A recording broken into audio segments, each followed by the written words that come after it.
Ito po yung ating NPK sensor setup. Ito po yung NPK sensor na sumusukat ng nitrogen, phosphorus at saka potassium.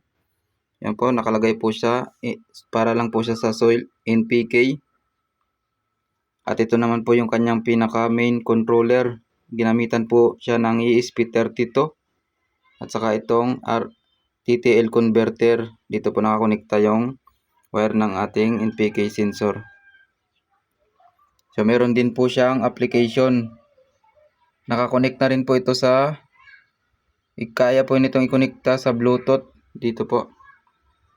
Kasi may built-in Bluetooth at saka Wi-Fi po itong ating NPK itong ating ESP32. So ito po yung kanyang Bluetooth connection. Try po natin siyang i-connect. Ito is ESP32 NPK. Naka 0 pa po ang kanyang reading. So naka percentage po ito. So 0 hanggang 100 lang po ang range po nito. Kaya naka percentage na po siya para mas madaling maintindihan. So ito po yung fertility niya. Diyan po i-average po. Kukumputin po lahat ng data dito. Then i-average niya po yan dito. Then ito po yung dito po lalabas ang status niya. Kung poor soil o mataba po yung lupa o katamtaman lang.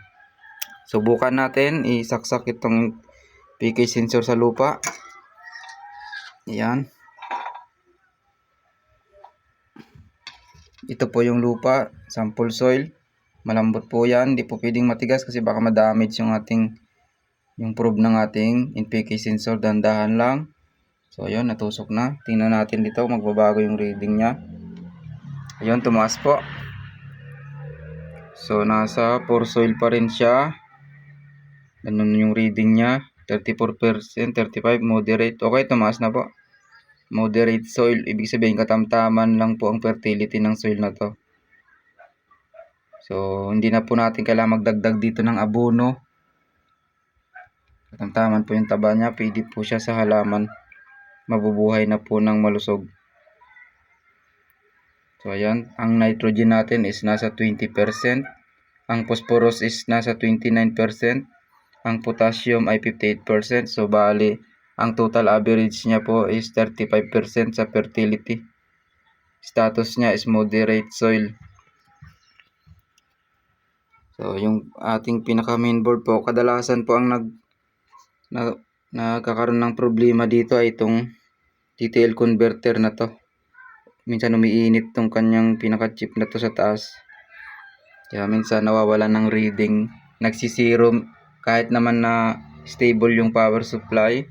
Gumamit po pala yung ating NPK sensor ng 12 volts. Ito po. Kakonekta po yan dito sa input ng NPK sensor wire, yung kulay brown at saka yung black. Kailangan po yan para mapagana po ang NPK sensor. Kasi gumagamit po ito ng 12 volts. Yan. So ang ginamit ko po ay adapter lang na 12 volts. Yan po, 12 volt, 12.6 5,000 milliampere. So ito naman po, ginawan ko po ito ng application at ito po ang ginagamit natin sa pag-develop ng application. Ayan, MIT, naka MIT app po tayo. Mas mabilis po kasi gumawa dito kumpara sa ibang pag-develop ng application.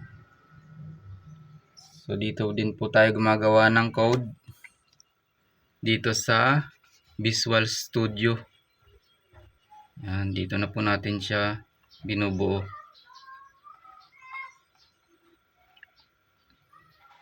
So siguro yun lang muna. At pag mayroon pong ulit na update, gagawan po ulit natin ito ng video. So subscribe nyo lang po si Kain Binto para sa mas maraming update nito. I-update pa po ito para mas maganda yung output niya. Yun lang po. Salamat.